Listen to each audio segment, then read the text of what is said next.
Then maybe we can start with the motivations.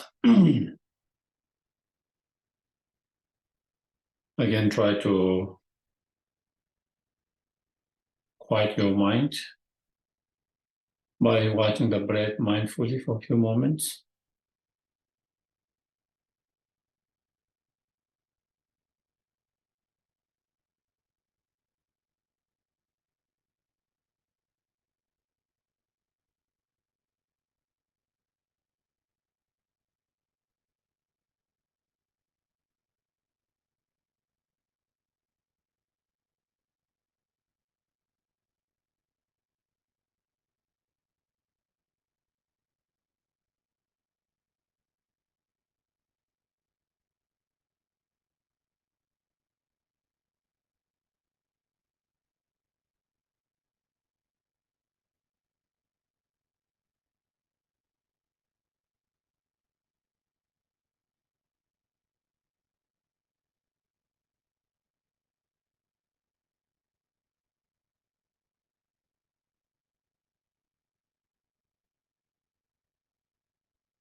Then we can try to generate good intention motivation.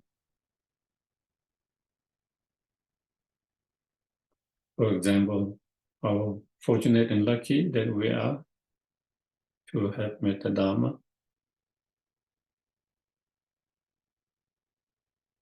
not only Dharma, Mahayana Dharma.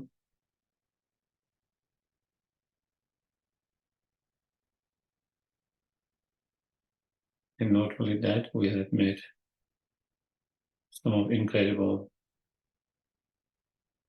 qualified, great teachers.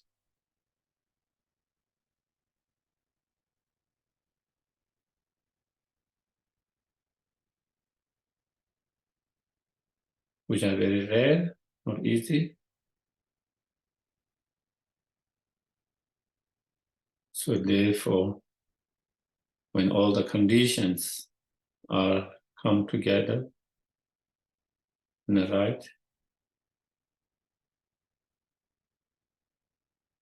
I must make most of it, not waste it.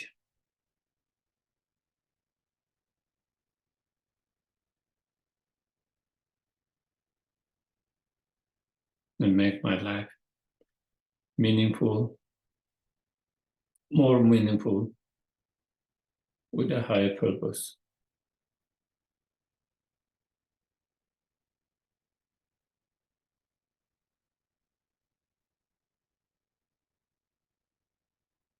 And to do that, I must train my mind.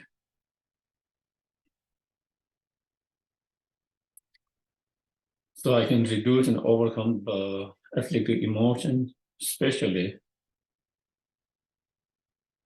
selfish attitude and self-grasping ignorance.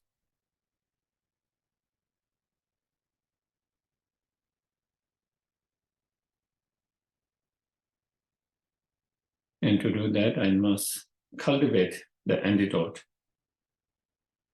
the Bodhisattvas mind and wisdom realizing emptiness.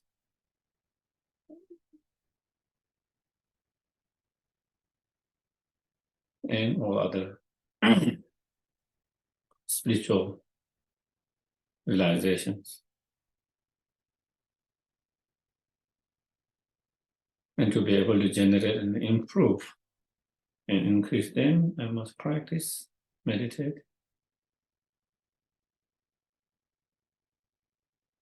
To do that, I must be reminded, inspired, encouraged.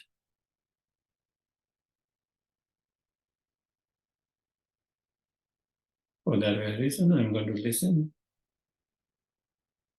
and trying to apply as much as possible in our everyday life, whatever we learn.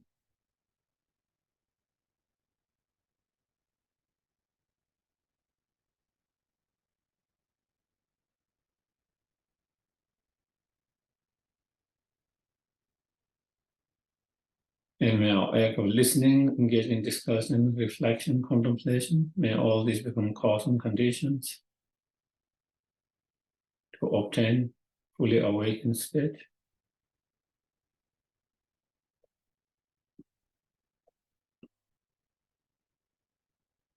So we can be most help and benefit to all sentient beings.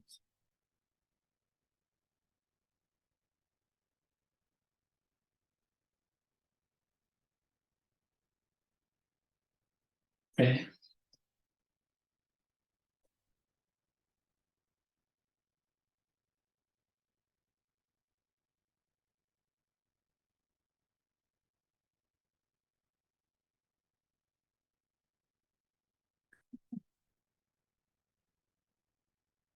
I go for refuge until I'm enlightened to the Buddha, the Dharma, and the Supreme Assembly. By the merits I create through this Buddha Dharma, may I become a Buddha in order to benefit all sentient beings. Sangye Shudan Zogi Sonam La Chan Chuba Doda Nenya. Dagi Shushe Kibe Sonam Dola Penje Sangye Dola. Sangye Shudan Zogi Sonam La Chuba Doda Nenya. Dagi Shushe Kibe Sonam Dola Penje Sangye Dola. Sangye Dushe Nilonet. Tamje Pambeze Tambeshu Netunje Bodam Dela Chao Tsa Lo. So, in relation to the 37 modes of practice, we discussed about the preliminary practices, and then cultivating the bodhicitta mind, and then cultivating the wisdom, and then through the wisdom, by applying the wisdom, then training not to be attached to any object. Whenever we encounter any pleasant object, and also not to by applying the wisdom, realizing the emptiness, not being upset and angry whenever we encounter any kind of unpleasant situation, by seeing everything like a dream. And so I think that is what we, and then next year it comes the Bodhisattva practice of 6 perfections. And so that is verse number 25. We just finished up to 24 last week. So verse number 25 is the practice of the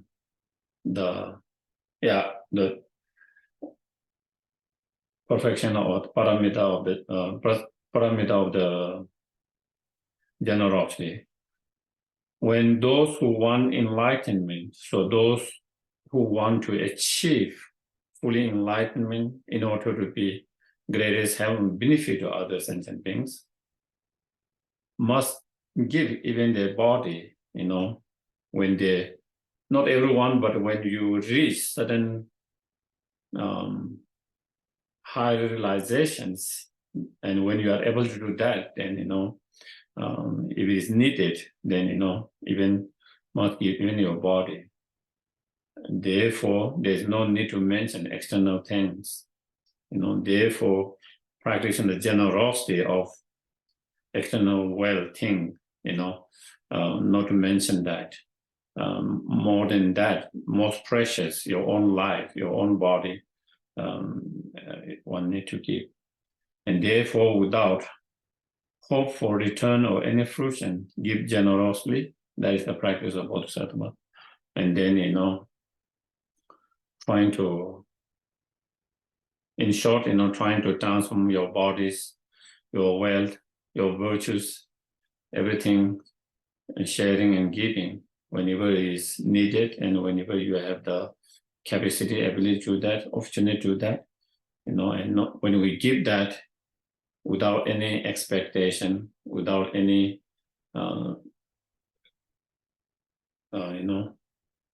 hope for any return, but really you give fully, from your heart,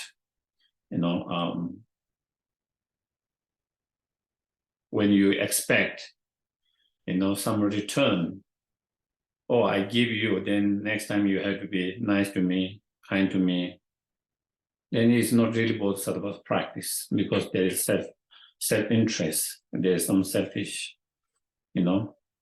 even when you give because thinking, maybe in futures we might have more wealth, even that is not Bodhisattva practice, even that is, there is selfish attitude involved. So when you give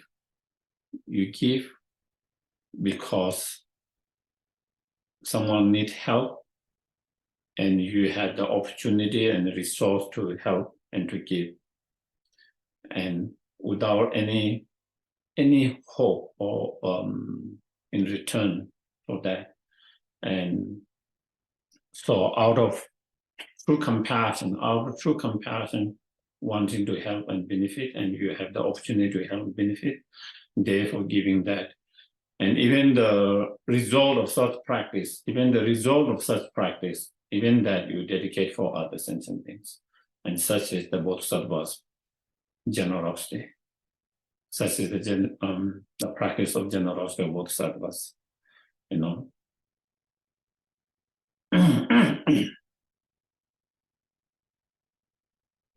Okay, maybe. And next is the practice of moral discipline. Without ethic, you can't accomplish your own well-being. As Nagarjuna and as Chandrakirti, as well as in Sutta, it says, without a moral discipline or ethical discipline, we cannot even achieve the higher rebirth. In order to have a higher rebirth, even for that, you need the very strong moral ethical discipline, practice of that. So you cannot even, without that, you cannot even accomplish your own temporary well-being, even just to have a better, higher rebirth.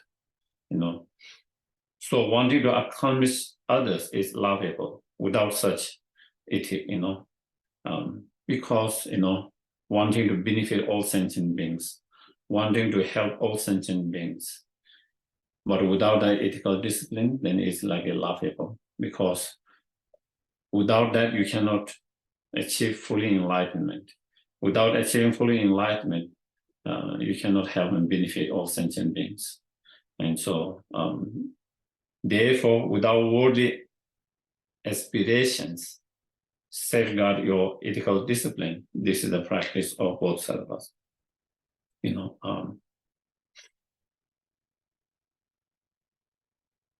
Yeah. So again, the reason to practice, if your reason to practice the ethical discipline is just to have high and better rebirth in the futures, or to be protected from the lower rebirth, if it's just that, then again, that is worldly aspirations. And then that doesn't become real Bodhisattva practice. Because it's more of your own higher rebirth, better rebirth, and better conditions in futures. But in order to be help and benefit to others, we need to achieve fully enlightenment. In order to achieve fully enlightenment, we need to practice, also practice on the path, life after life. And therefore, in order to continue the Bodhisattva practice, you need the better rebirth to continue the practice and to be benefit to others. Therefore, then the wish to achieve higher rebirth in order to continue the practice Dharma and to be benefit to others, then that is the Bodhisattva's attitude. Then that is, there's nothing selfish attitude in that, in practice, but it's solely to be benefit and help. And so that is the Bodhisattva practice of moral discipline, ethical discipline. So that's what is. saying here. And then next one is the practice of patience. To the Bodhisattvas who want a wealth of virtues, those who harm are like a precious treasure. Therefore, towards all cultivate patience without hostility. This is the practice of Bodhisattvas. Again, the practice of patience is one of very crucial practice of the Bodhisattvas.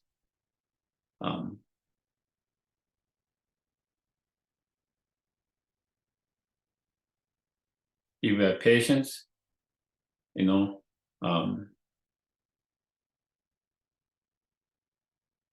don't feel hostility, ill will feeling, harsh feeling, hurtful feeling towards others. And if you don't have that, then it will be easy to feel love, compassion. You will not lose your love and compassion. If you already have love and compassion towards someone, you will not lose that.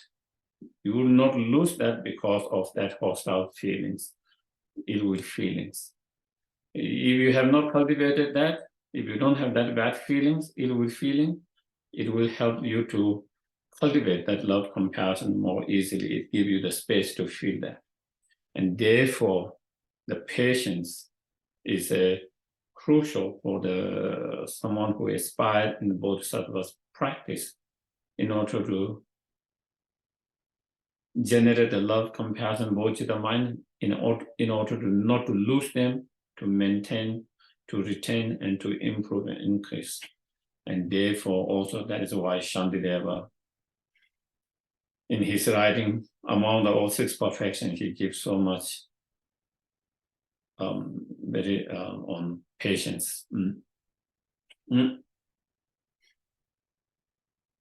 If you had a violent mind, it's not possible to feel love, compassion, bodhicitta mind. If you cultivate a violent mind, even you had a little bit of love, compassion before, you can lose that easily.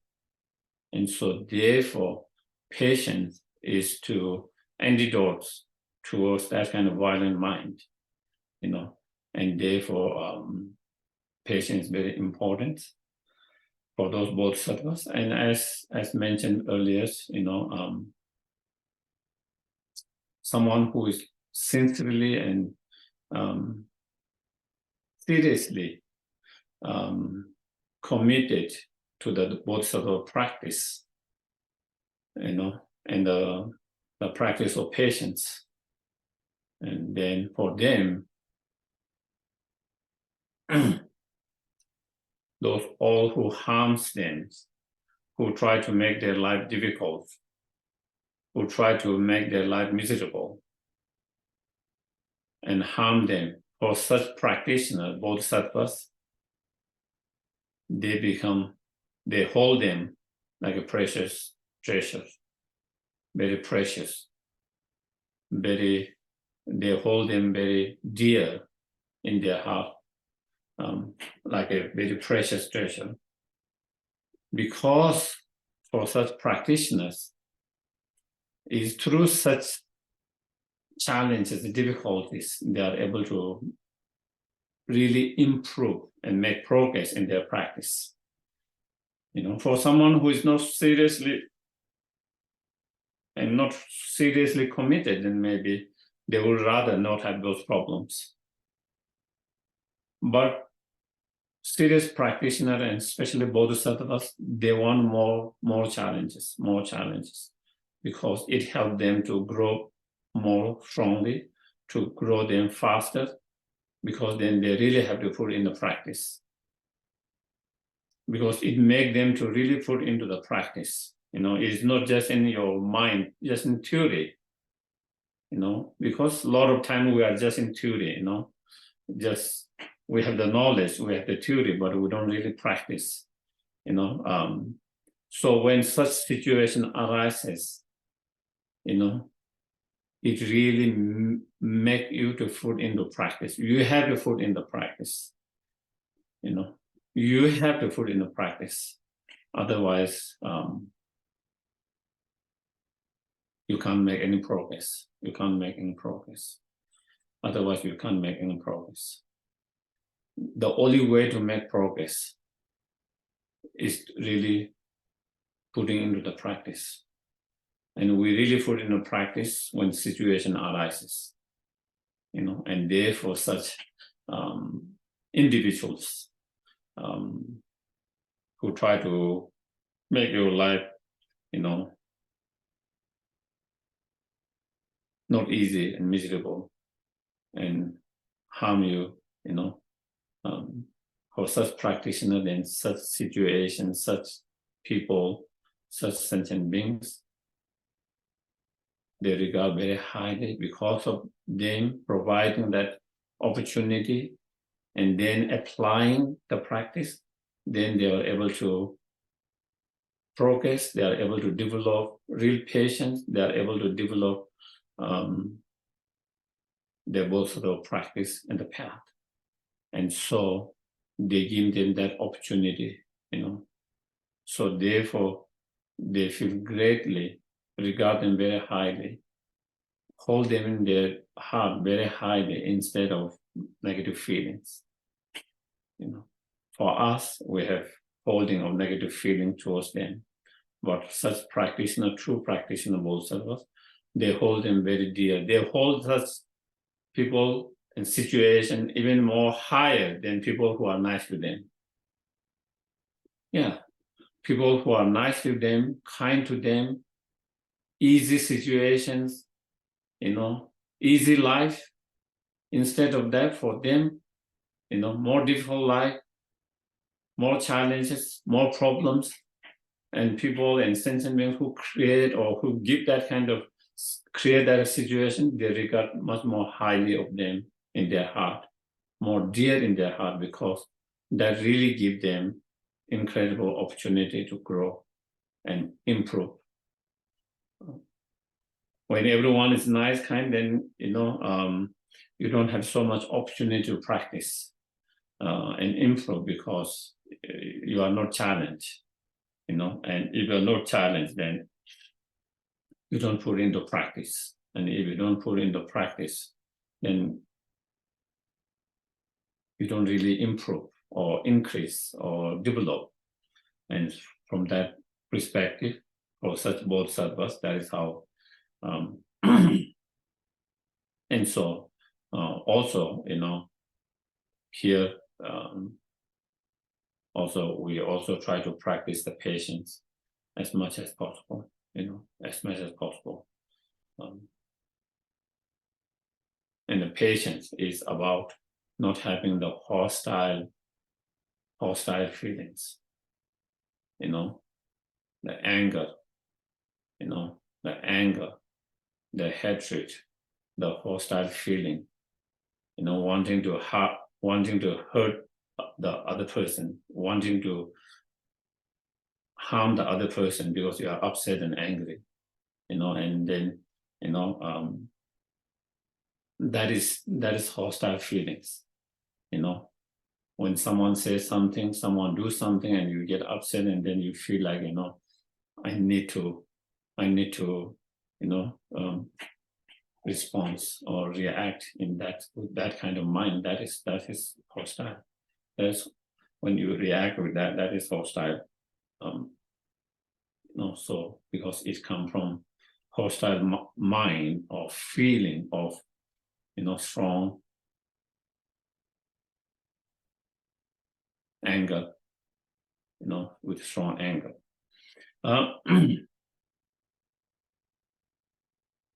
And then 28. So next is the joyous effort in the virtues, or the perseverance, perfection of perseverance. Seeing even the hidden solitary realizers who accomplish only their own good stuff as if to put on fire on their head. So it is saying, even those who are trying to achieve their individual liberations, arhats in their own whether you are on a healer path or whether it's already path, for those,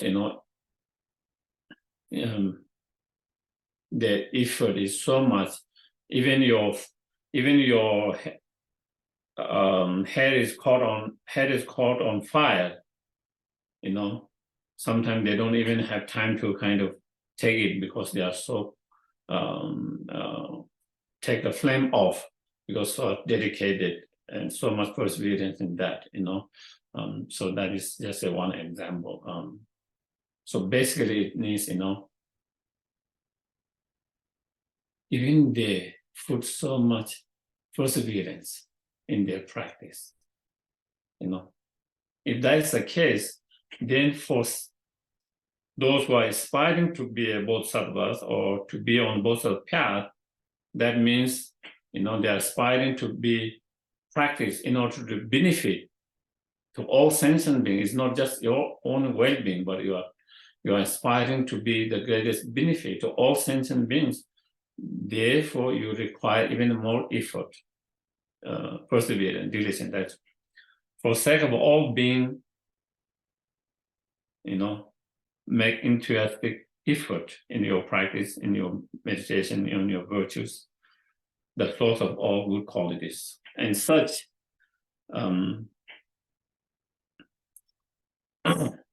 joyful perseverance or diligent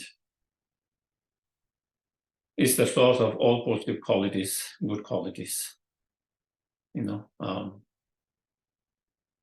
All the spiritual positive qualities, all the spiritual positive qualities, all the spiritual realizations, all the spiritual experiences come through, such perseverance and diligence. Without perseverance and diligence, then it's not possible to have the spiritual realization, the spiritual experiences.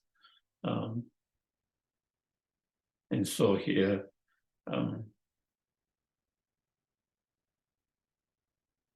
saying, we have to put even more effort in our practice, in our study, of the path, the practice, in our integrating,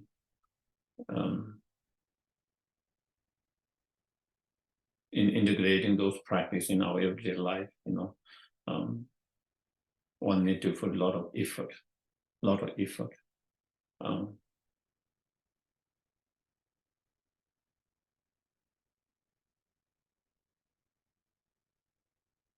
And discipline and continuity is very important. Sometimes we get inspired and then we study and practice a lot for a week, for a month, for a year, and then after some time we lose the interest. Then for a month, for a weeks, for a month, for years, we don't study or we don't practice, we don't do. And if there is no continuity and if there is no discipline, then it's hard to have good result. But if there's continuity and if there's a good discipline, then over the years, you will definitely see some changes. Definitely over the year, you will see some positive changes. Absolutely, you will see there is some positive transformation, some positive changes.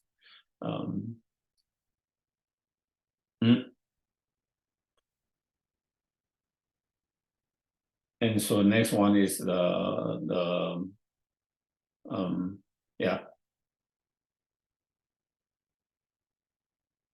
samadhi or shamatha or material concentration. Understanding the disturbing emotions are destroyed by the special insight with karma abiding. So karma abiding or meditative concentration or shamatha, that is something here that one need to cultivate. And the reason here to cultivate that karma abiding or shamatha is in order to develop special insight, the wisdom realizing emptiness, the special insight, wisdom realizing emptiness.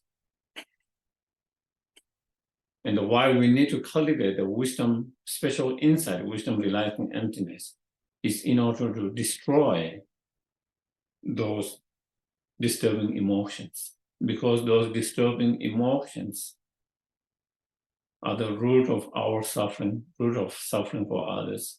It's the root of, problem for us, is the root of problem for others. Is the root of damage and harm to ourselves, is the root of damage and harm done to others. And so therefore, as these two words similar, like as Shantideva said in his on the Kamabhadan chapter. So that is unlike like some others, like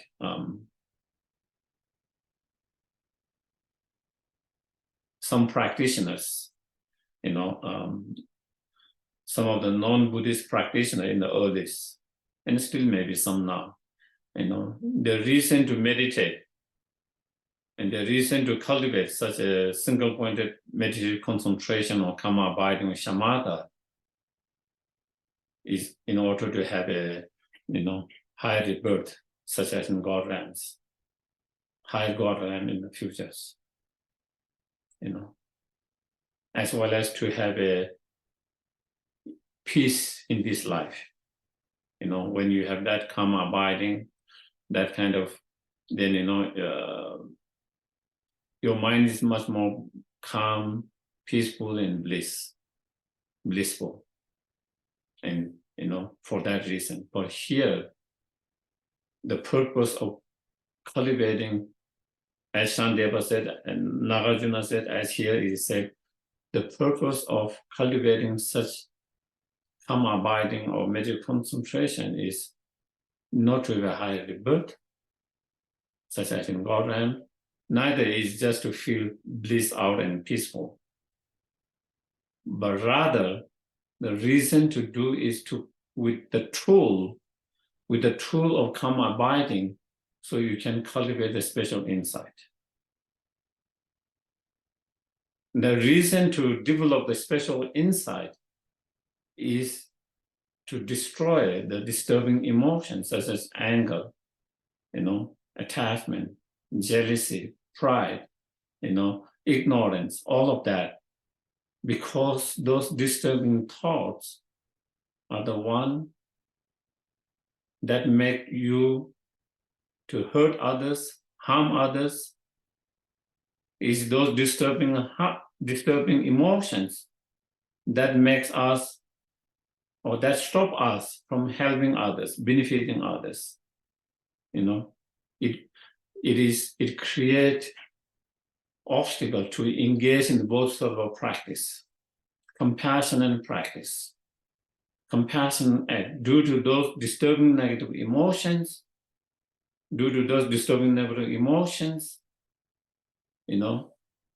such as greediness, anger, jealousy, so forth, we are unable to help others. Not only we are unable to help others, even when we have the opportunity and the ability to do that, not only we are unable to help, we hurt them, we harm them. Why we hurt others? Why we harm others? Because of those disturbing emotions. Therefore, in order to be benefit and help to others, in order to not to hurt and harm others, then we need to reduce and overcome and destroy those disturbing emotions.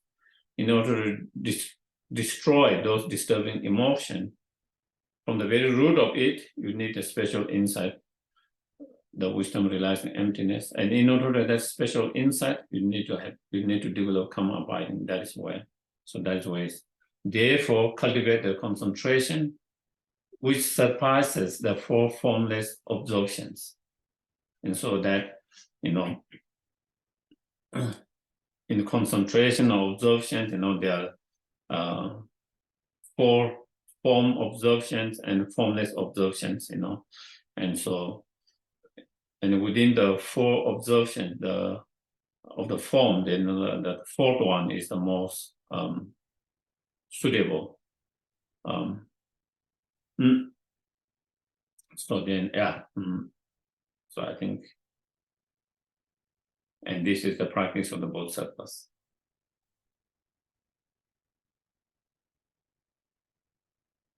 And the next one is the perfection of the wisdom. Since the five perfections, so the five perfections we just discussed, the perfection of generosity, moral discipline, patience, joyous effort, and material concentration, those five perfections, without wisdom, cannot bring perfect enlightenment. Cannot bring perfect enlightenment.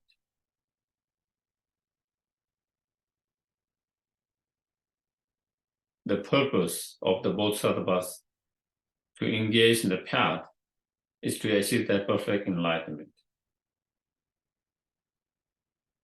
And the reason to achieve that perfect enlightenment is to be greatest help and benefit to sentient beings. We should always remember that. The wishes is not to achieve perfect enlightenment for just their own happiness. The reason to achieve the perfect enlightenment is to be greatest help and benefit to each and every sentient beings, And if you want to achieve that perfect enlightenment, then,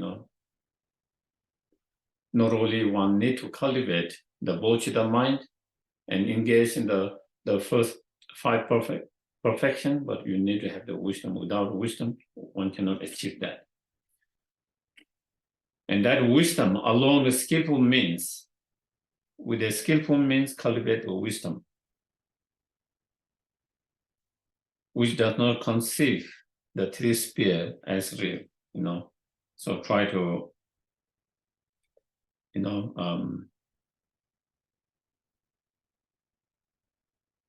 cultivate that wisdom realizing emptiness.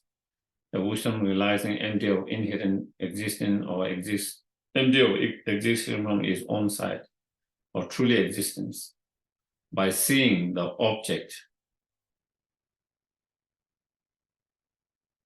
the act, and the subject, all of them as empty of inherent existence. That is what three spheres are: the objects, the subjects, and the act.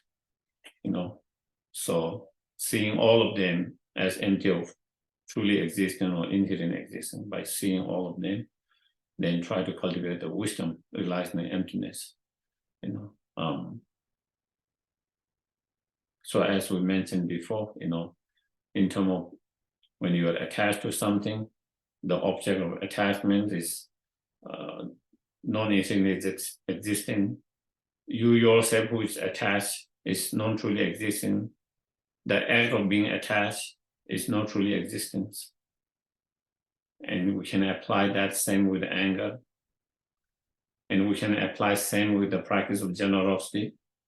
When you practice the generosity, whatever object you give, seeing that as a non-inherent existing, whether it's physical wealth, material things, seeing that whatever you practice the generosity, giving the object, see that as non-inherent existing. Yourself who's giving as non-inherent existence. The act of giving itself is non-inherent existing. So then again, trying to bring the wisdom into the practice of generosity. In the same way, we can bring the wisdom in the practice of moral discipline. We can try to bring the wisdom into the practice of patience, joyous effort, and concentration, and try to bring the wisdom in any virtues, any practice we engage in. This is the practice of Bodhisattvas. If we try to bring those, then, for example, when we try to practice something positive virtues, let's say practice generosity. When we don't bring the wisdom, then you might, by engaging that virtues or generosity, you might feel kind of pride, or I'm such a generous person, I'm such a generous person, or you can get attached to your, you can get attached or clinging to your practice of generosity or your virtue itself, and also you could also feel, kind of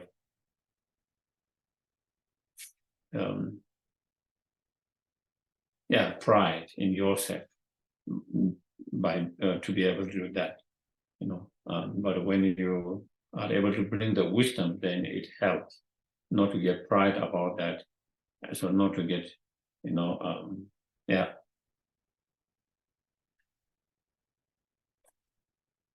And next is,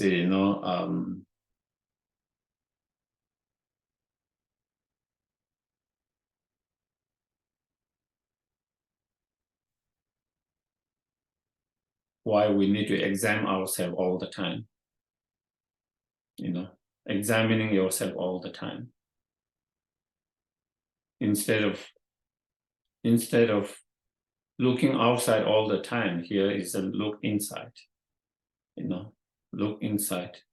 We tend to look outside all the time, and we don't look inside much sometimes, we don't put effort to look inside, and we always look outside, and we always find fault with everyone. There's no one who is faultless, but when it comes to ourselves, it's hard to take when someone points a fault, because then we feel like someone is attacking you or your whatever, because we feel we are not that. I'm not that person, but you are saying I'm bad persons. But if we learn to look inside, maybe we can see what they say was true. It might be bitter truth, and it's a truth, it's not false. And so we don't have to be too much defensive and then becoming aggressive, trying to be a defensive. And that is the way, that is how it works. So anyway, so that is where the advice. If you don't examine your own error, if we don't look ourselves inside, and if we don't examine our own shortcoming, our own faults, our own mistakes, you may look like a practitioner, but not act as the one. So we might look at practitioner, Dharma practitioners from outside, externally, you might look like as a practitioner, but in reality, you don't practice, you don't practice.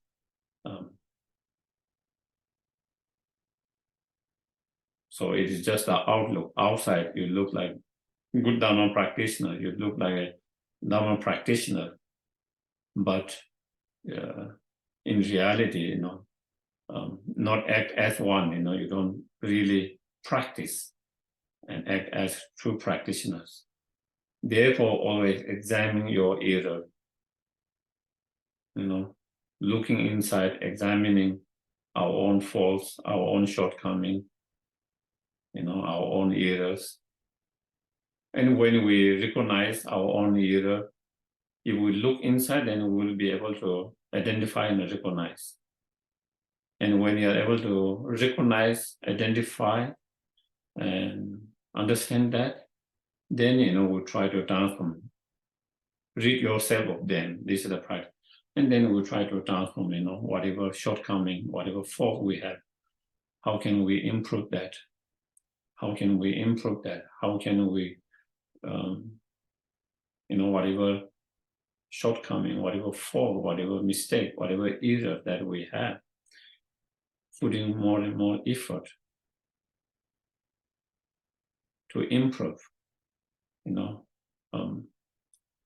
If we don't do that, then we never change. We never change. You know, we never change.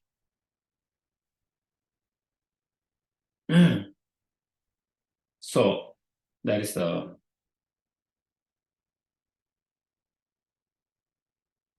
and less fault we have, you know, the less mistake we have, less shortcoming we have, you know, the more we are able to help others, the less we hurt and harm others due to those mistakes and shortcomings. And that is the practice of Bodhisattvas, you know, by improving ourselves, by knowing, recognizing, identifying our own faults, shortcoming, and through improving that, by improving that, then we are able to be more help, benefit to others, and we are able to harm and hurt others less. And such is the Bodhisattva practice.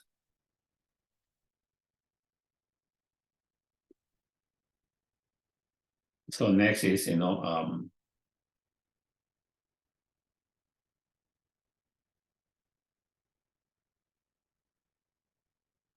don't try to point faults in others, you know. Don't try to find faults in others and try to point faults in others. If through the influence of disturbing emotions, you know, so whatever that disturbing emotion could be, you know, sometimes it is influenced by ignorance. Sometimes it might be influenced by anger. Sometimes it could be influenced by attachment, jealousy. Whatever those negative emotions, due to one of those negative emotions, it influences your mind, and then you see the faults. You point out the faults of another bodhisattva. Then you see the faults of others. Due to influence by one of those negative emotions, disturbing emotions, you see faults in the others. And you see faults in others, and you started to point faults in others. You know. And we don't know the fault that you see, the fault you are trying to point, whether it's really someone's fault, or it was because you are influenced by your own disturbing emotions. You know, sometimes, again, you know, it's due to being blinded by our own emotions that we see a lot of faults in others. And then we started to point the faults. It's not necessarily always there's a fault in someone, just because we see faults in someone, you know. So you know, not to make a anyway. So when you point a fault in others, you know, and when you criticize others, when you talk about others in that way, then, you know, you never know who is Bodhisattva, who is not Bodhisattvas. And then we might be criticizing the Bodhisattvas. You know, and by criticizing Bodhisattvas, you know, then we create a lot of negative karma. You know, and when we criticize others with, you know, negative emotions, out of negative emotions, you know, then, you know, you yourself, it diminish, you know. You yourself will diminish. You know,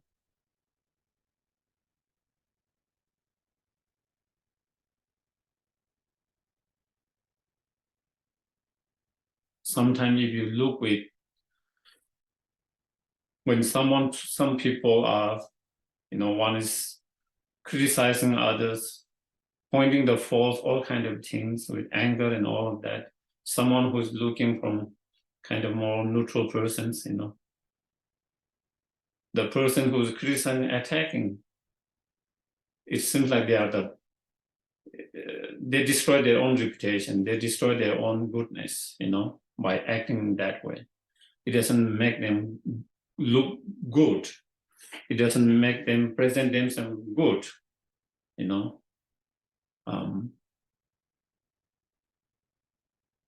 that way, it diminishes your own goodness, your own reputations, your own positive qualities, So therefore, don't mention the faults of those who have entered the great vehicles. Don't mention the faults of those who have entered the great vehicle, the Bodhisattvas. This is the practice of Bodhisattvas. It is one thing that out of compassion, if you see someone's faults, you want to help them to improve and to let them know. With really compassion, if you do that, that is one thing,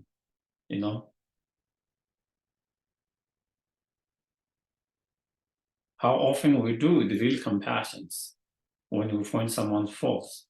How often do we do with compassion really, We do that when you are upset and angry.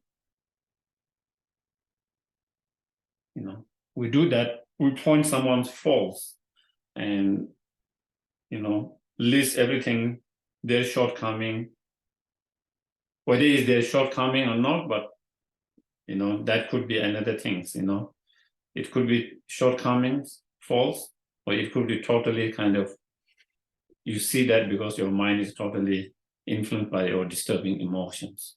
But even your mind is not disturbed by the influence by disturbing emotion, even you see someone's faults in that, how often do we mention it that without a compassion, with a wish to help them to improve? A lot of time, most of the time, we do that when we're upset and angry. A lot of time we do that upset and angry. When you have conflict, and then you are upset and angry, and then we come with all the list. So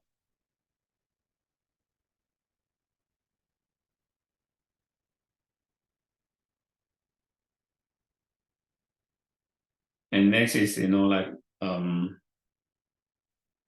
giving up attachments to friends, relations, benefactors, respect.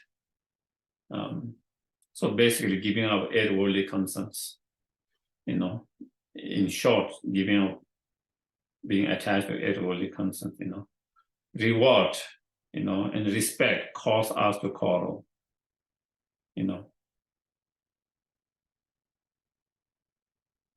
by making hearing and thinking meditation decline, when we are rewarded with whatever, material wealth, rewarded with a prestige award, reputations, fames, respect, whatever,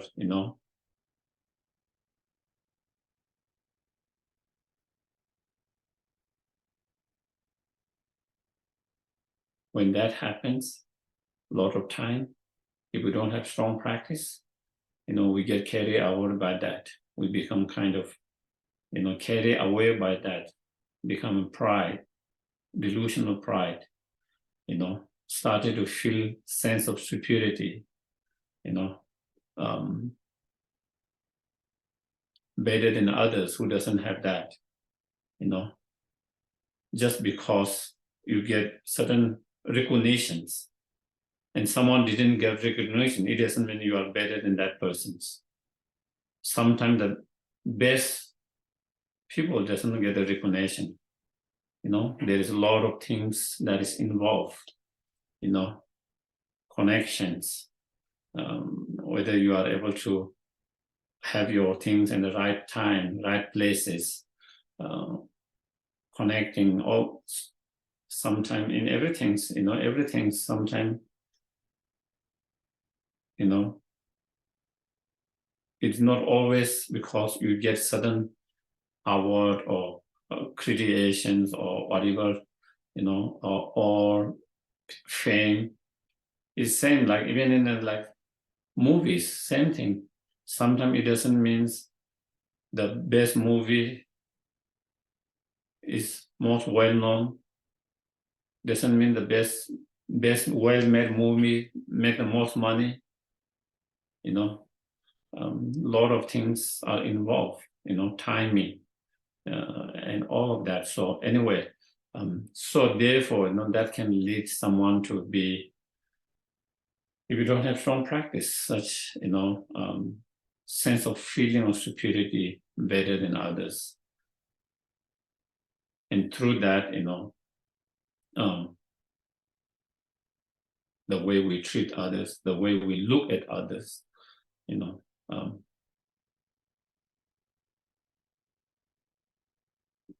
become more unwholesome, and through that, then it creates quarrel, fight,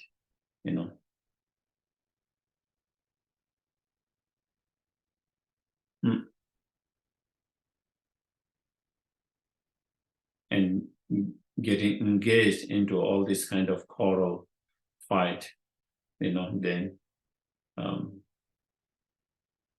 you get too occupied with that, your time, your mind, everything's, and because your mind is too occupied with all of that, then you're studying the Dharma, contemplating and meditating on them decline. For this reason, give up attachment to the household of friends, relations, benefactors. This is the practice of Bodhisattvas. One, when we get attached to them, our mind becomes biased, discriminating. If your mind becomes biased and discriminating, then we cannot be true Bodhisattvas. True Bodhisattvas is to be able to benefit and help without bias, without discriminating. That is why Bodhisattva is not a moment of feeling compassion for someone in a moment. We can feel compassion for certain individuals in a certain moment, in certain situations.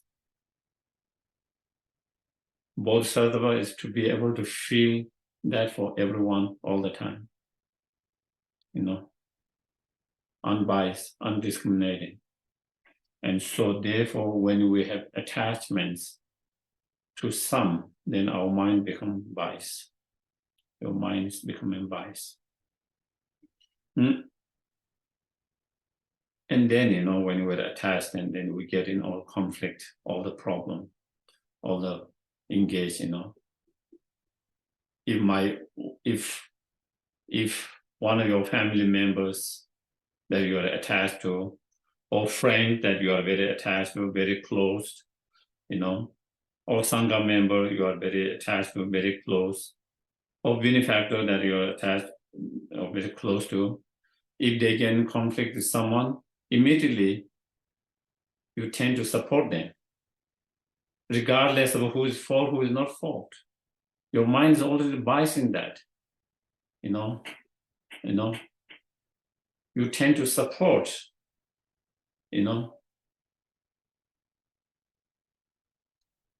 very rare can you not support them, especially when you have so strong attached to that.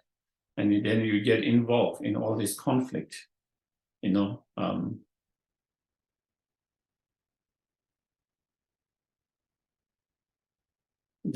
just looking at the situation in this world, even these countries, depending on certain political view or party you are attached to, affiliated, you are attached to, and you get in conflict with others who disagree with that. If someone is not attached to either of those parties or either of those views, they will be more, they listen, they are able to hear them, but they don't get in quarrel and fight. But when you are that, then that's where the fight comes. Your mind is, when you're attached, your mind cannot be unbiased. Your mind cannot be unbiased. And therefore, being biased, then naturally you get involved and in this quarrel or fight, everything. And then when you get involved with all of that, then of course you have less time and energy and mind to really study and practice the Dharma, and your Dharma practice will decline.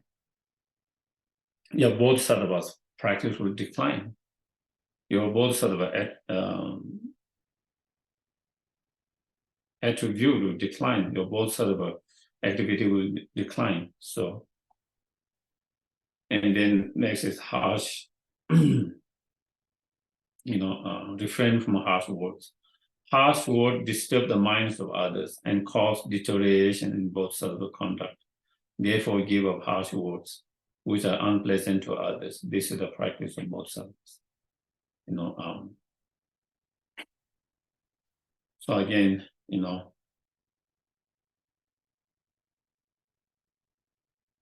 harsh words is something that hurts others. That hurts others.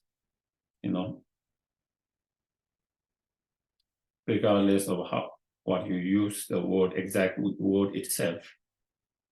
Someone with word that hurts others, and so such harsh words doesn't serve any positive to you or to others. Neither it helps you, neither it helps others. By engaging in such harshful words, definitely it hurts others. It hurts others' feeling. It hurts others. And what level it hurts others, we don't know. Sometimes one word can take someone's life. There are a lot of stories about that. Someone's harsh words can make someone to take their life. Sometimes, how far it could go, how much hurt it might go, we don't really know, but definitely it hurts others. It hurts others' feeling. It could make someone totally, from being very,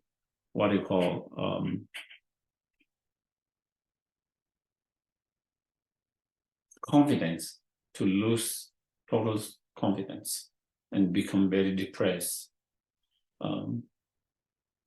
Make them lose self-confidence by certain harsh words, and so forth. So it can hurt someone's mind and someone's very badly.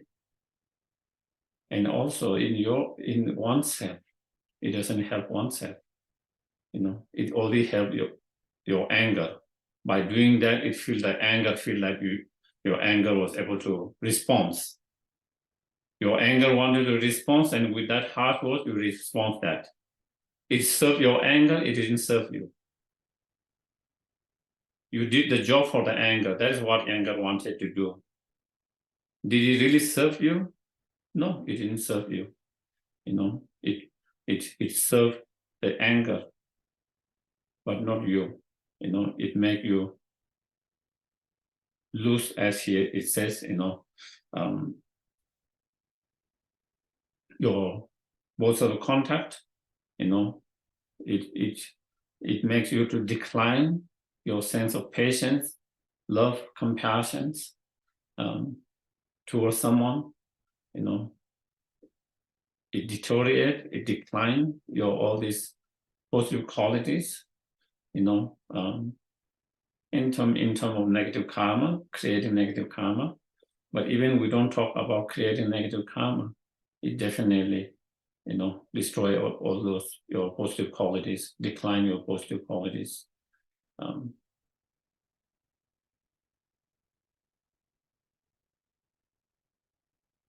make you feel bad. It doesn't make you, it doesn't, in others people's world, it doesn't elevate you. If other persons see you that you are using that harsh words, it might be one thing if no one's looking at it, no one's seeing it, but if there is some people who are watching for your such behavior, actions, it hasn't elevated your situation in the eyes of the others. It only make you worse, for someone to see, others to see that someone treating another one with such harsh, harmful word.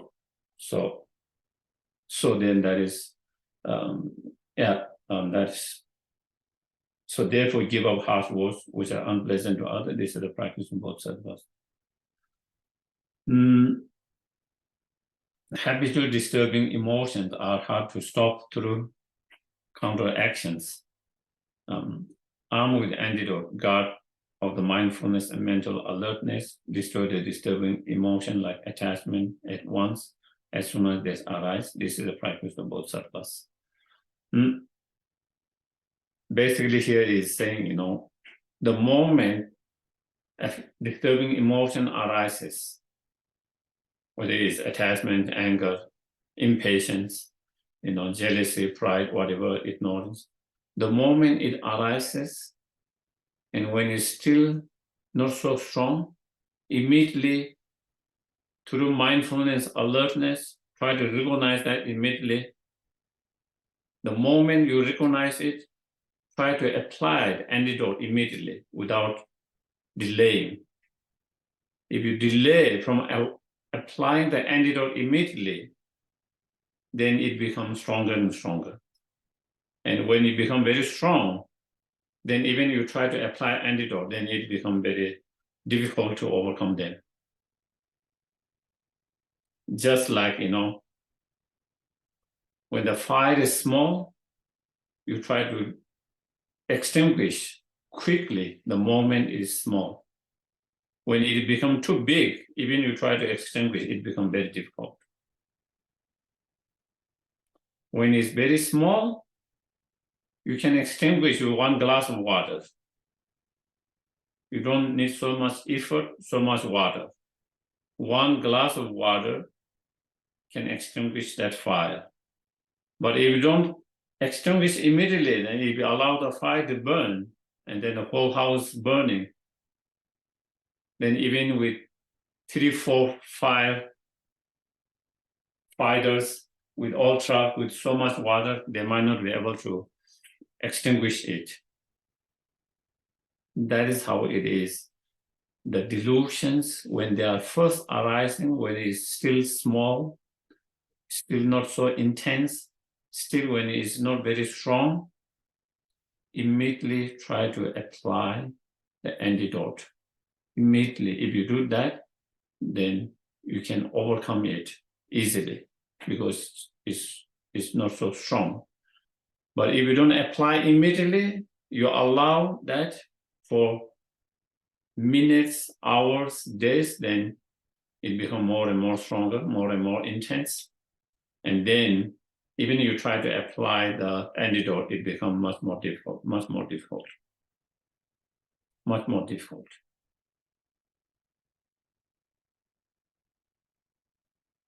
Therefore, here is saying, try to identify those disturbing emotions as quick as possible the moment it arises. If you are able to identify and recognize as soon as it's arising, at that moment is not so strong. if you are able to recognize quickly and then apply the antidote quickly without delay, then you can overcome them easily. But if you are unable to identify quickly, and if you don't apply antidote quickly, then with the time, it becomes stronger and stronger, intense. Then later, even if you try to apply antidote, it becomes difficult. And to be able to identify quickly, and then you need a strong practice of mindfulness and alertness. And so that is, as Shandeva said, try to practice the mindfulness alertness all the time. And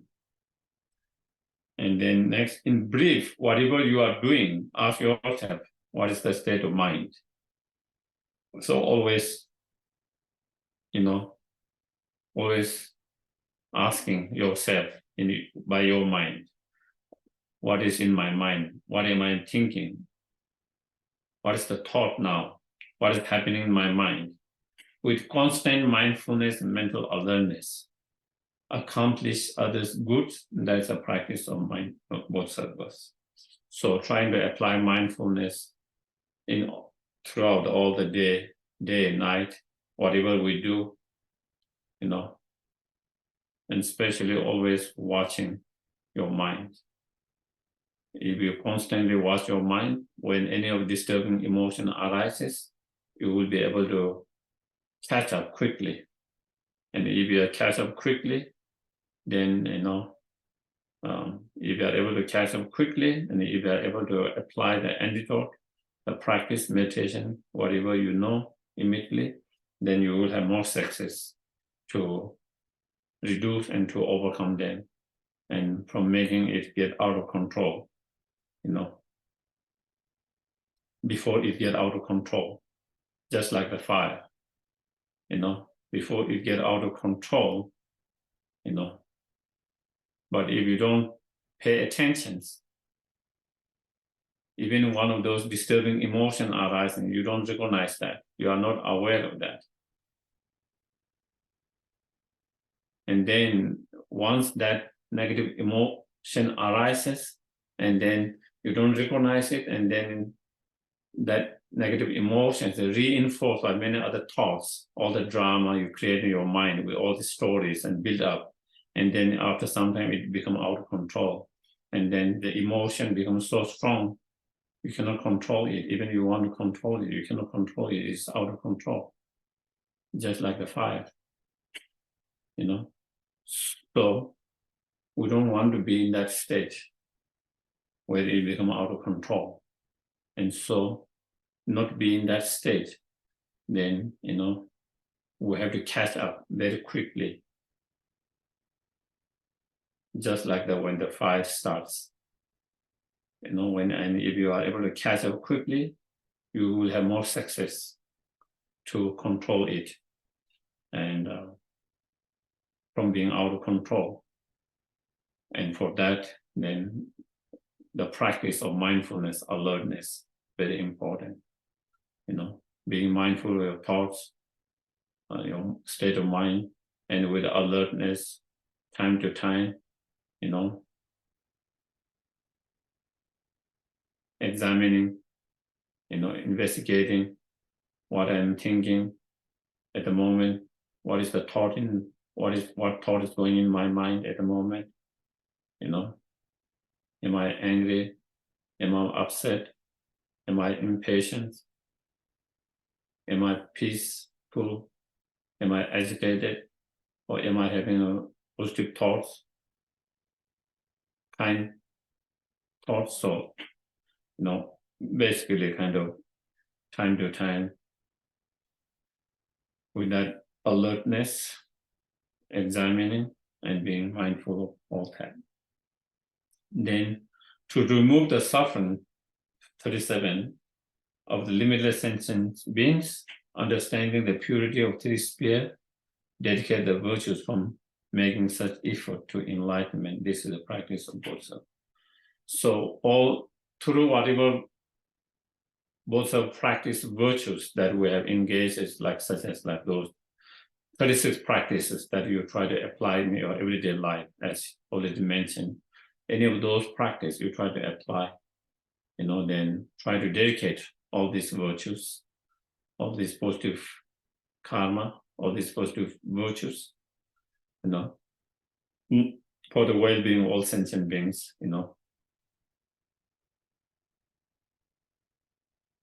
to achieve enlightenment, in order to liberate all sentient beings from their suffering and cause of suffering, dedicating all the virtues, the merit for all sentient beings, dedicating to achieve enlightenment, to be benefit to all sentient beings. And by seeing, again, the three sphere, the dedication, the act of dedicating itself, the person whom you are dedicating, subject, and the object to whom you are dedicating, whether it's the enlightenment, whether it's the sentient beings, seeing all of them as non-entity existence. So that just like as Lama Zopa Rinpoche always lead at the end of dedications with,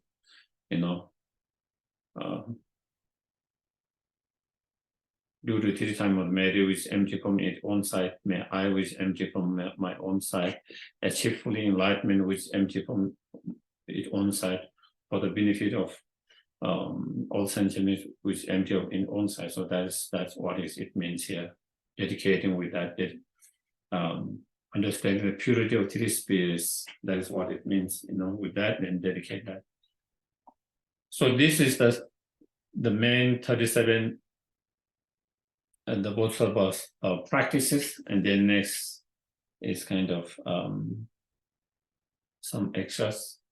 For all who want to train on Bodhisattva path, I'm reading the 37 practices of Bodhisattva, following what has been said by the excellent ones and by the meaning of Sutra, Tantra, and treatise. So he's saying everything that he explained, it has authentic sources. It is based on authentic sources. He's saying he's not making up himself. So it's based on the sutras, tantras, and other treatises by the Indian or Tibetan early commentaries, treatises, which are given by the Buddha Shakyamuni himself and all the great masters. So these are based on all those teachings. And of course, he's bringing his own experience, but at the same time, based on those teachings. So, it's something you can trust on, that these all are based on those authentic masters. Though not protect, and this practice of kind of humility, humbleness, though not politically pleasing to scholars, owing to my own poor intelligence and lack of learning, I rely on sutra, words of excellence. So I think those bodhisattva practice are without error. So again, he's saying, his writings are not great poetry, and it might not be without any mistakes and so forth, but is the essence is very much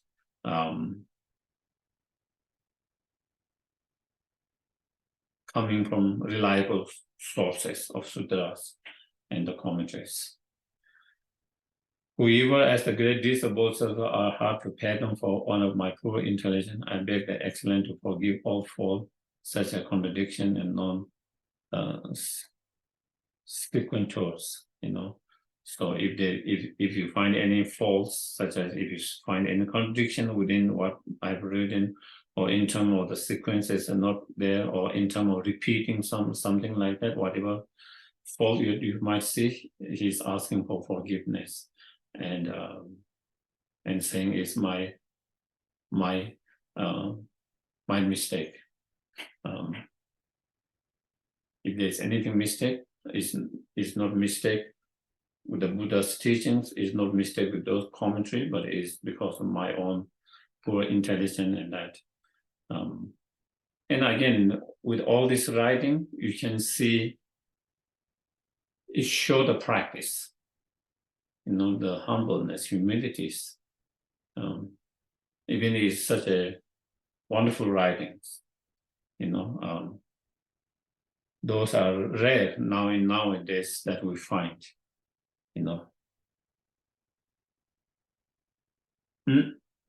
then dedicating by having composed that to the virtues from this of composing that may all living beings gain the ultimate and conventional altruistic intention. So dedicating for all sentient beings to cultivate and fully develop the ultimate and conventional bodhisattva, and thereby become like the protector, cherisher, the Buddha of compassion, who dwell in the neither extreme, not in the world, not in the peace, and also who does not, dwell in the true extreme, the extreme in the samsara, due to the wisdom realizing emptiness, and nor in individual peace due to the compassions. This was reading for my own and others' benefit by Monk Tome, and expounded of scriptures and reasoning in a cave in Mulchu Rinchen. Okay, so with that complete. So if there is any questions, comment, please. Karen has a question. Yes. 33, reward and respect cause us to quarrel and make hearing, thinking, and meditation decline. That seems to be the opposite of what was taught a bit earlier, where you were talking about how conflict or negative feelings or all of that sphere is always an opportunity to do the practice rather than decline. It's an opportunity. In fact, there's an earlier one, where is it? Just a few paragraphs back, that has to do with, where is it? I should have marked it. Yeah, there are no conflict. Those who harm us are like a precious treasure. So, I mean, it's an opportunity, not a situation where decline will occur, right? Well, if you can practice this opportunity, I can come and knock your door 24 hours, and I can say, this is an opportunity for you, and you can say how you feel about it. Does it disturb your mind? And does it make your mind agitated, annoyed, and thinking on that, and then not being able to study, not even able to practice because your mind is so agitated or so upset with that? Before you are studying, meditating, you are doing nice study meditation. Now your mind is totally disturbed. Your mind is going everywhere, thinking, what should I do? Should I go in?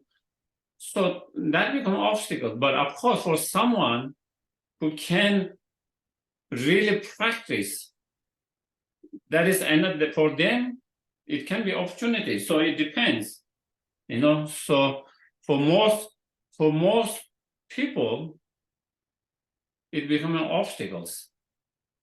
But for someone who is really, for a beginner practitioner, everyone wish we don't have any enemy. Nobody want to have enemy. But great practitioner, they don't mind enemy. Maybe they might even want enemies to make their life because they have that, because they can apply the practice, and by applying the practice, that make their practice even stronger and bigger. So, but that's our challenge. Whether one is a beginner or a great practitioner, that is the challenge. That is the challenge, but that is how you cannot put someone in the same space with someone saying challenge, because everyone is different level. And we have to work on where your level is.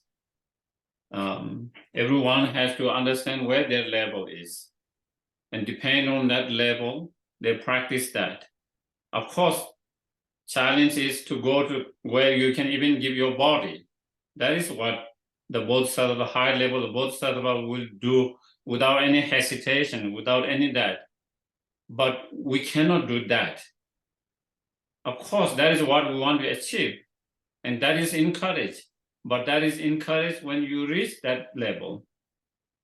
When you reach that level, when you have a wisdom realizing emptiness directly, when you have Bodhisattva mind, when you reach that level, then you are encouraged to that and you are able to do that. But for someone, a beginner, even a Bodhisattva beginner, is not encouraged to do that. And so it, of course, challenge, like if you can deal with challenge, then of course, everyone become your enemy. No, thank you. That is what it is saying, that is what it is saying. If it's about challenge, then let everyone become an enemy, because that will give you more challenge, because it gives you challenge to work with everyone every time. Will you be able to deal with that challenge? I cannot.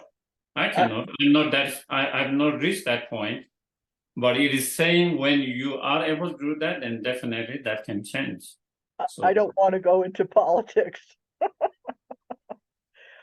Just a quick weird question. The transmission that you just gave, did Mongolia have anything to do with that historically? It's an odd question.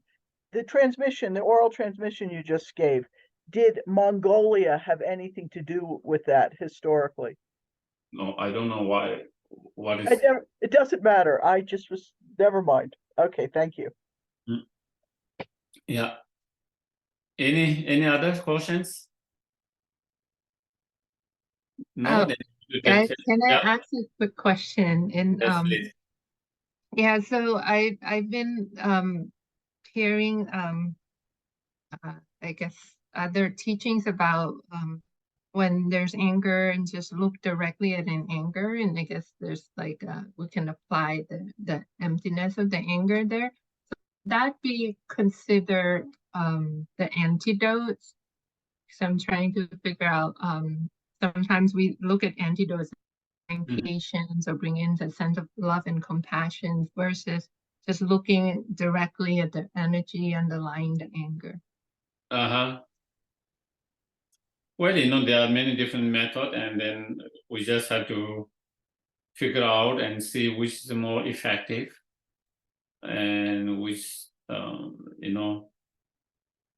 definitely, as you mentioned, that is one of the methods. That is one of the, whether it's attachment, whether it's anger, whether it is jealousy, whatever, disturbing emotion, looking the very nature of that, and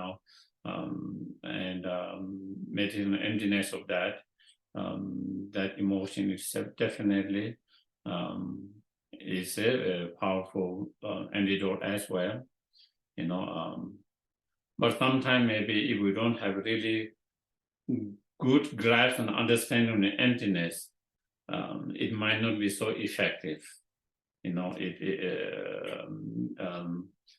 maybe we might need to have some other form of antidotes,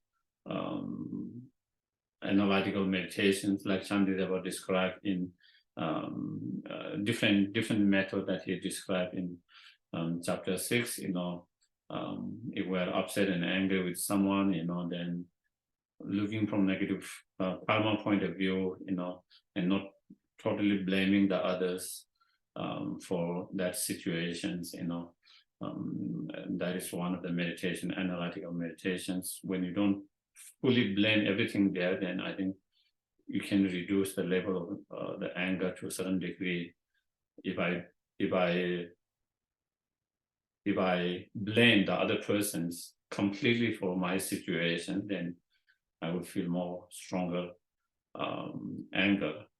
But when I see they are just a small contribution factors, it's more mainly from my karma arising, and then it happened to be coming together of their actions, and that is why.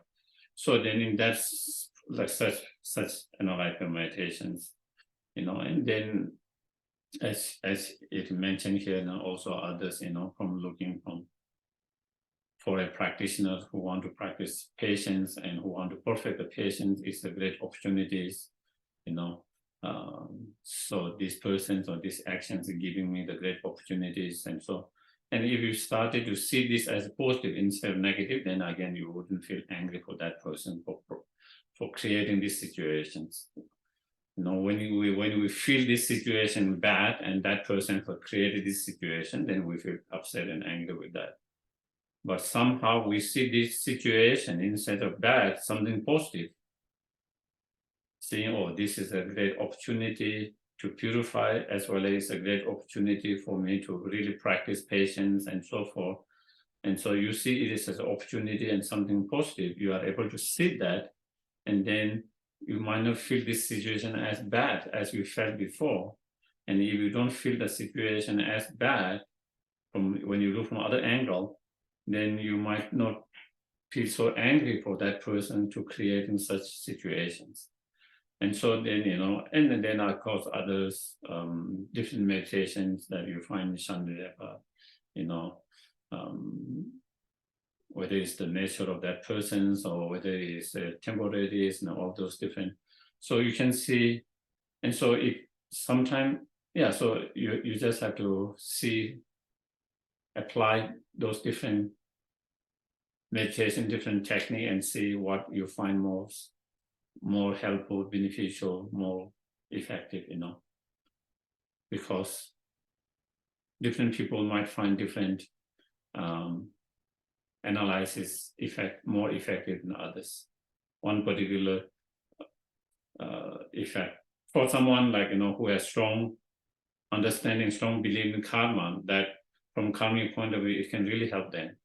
But someone who doesn't have that strong understanding and strong belief in karma, then if you try to think that way, it might not be effective, and vice versa in other different others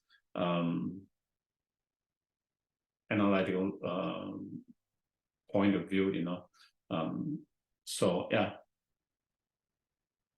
But definitely looking in the nature of that mind itself. If someone has really good grasp and really good understanding and of emptiness, then definitely that could be a strong antidote. But if we don't have that, then even you try to do it, it might not be effective, So that is where okay. Dedications then.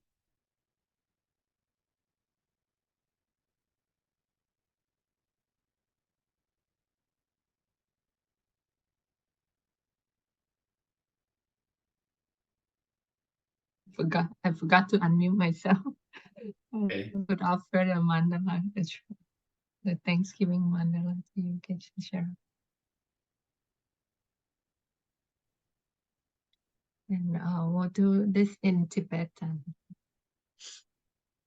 Sachi Perki Chukching Medro Ram Ri Blinji Nidegyam Padi Sangye Jindu Mekte Vuvayi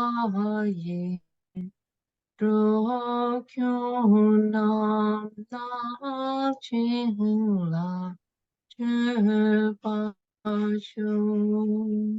Chetsalame Bhuserate Chinam Katrin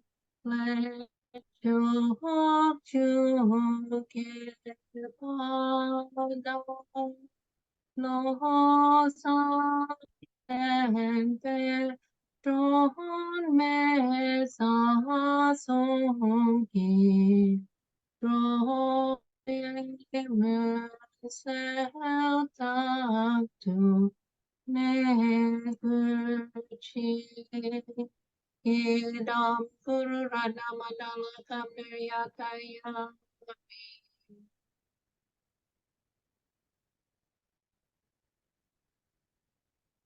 And should I lead that dedication prayer? Yeah, you can. Okay, we'll do it in English. Due to the merits of these virtuous actions, may I quickly attain the state of a Guru Buddha and all living beings without exception into that enlightened state. May the supreme jewel Bodhisattva that has not arisen arise and may that which has arisen not diminish but increase more and long prayer for His Holiness the Dalai Lama, the wish-granting, wish-fulfilling jewel, source of every single benefit and happiness in this world. To the incomparable kind Tenzin Gyatso I beseech, may all your holy wishes be spontaneously fulfilled.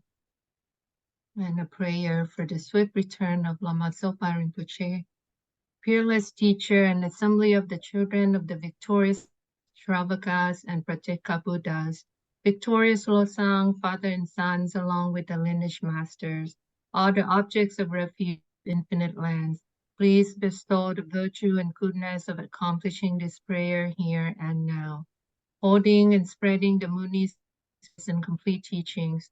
Through explanation and practice, you wore the armor of patience that is never discouraged.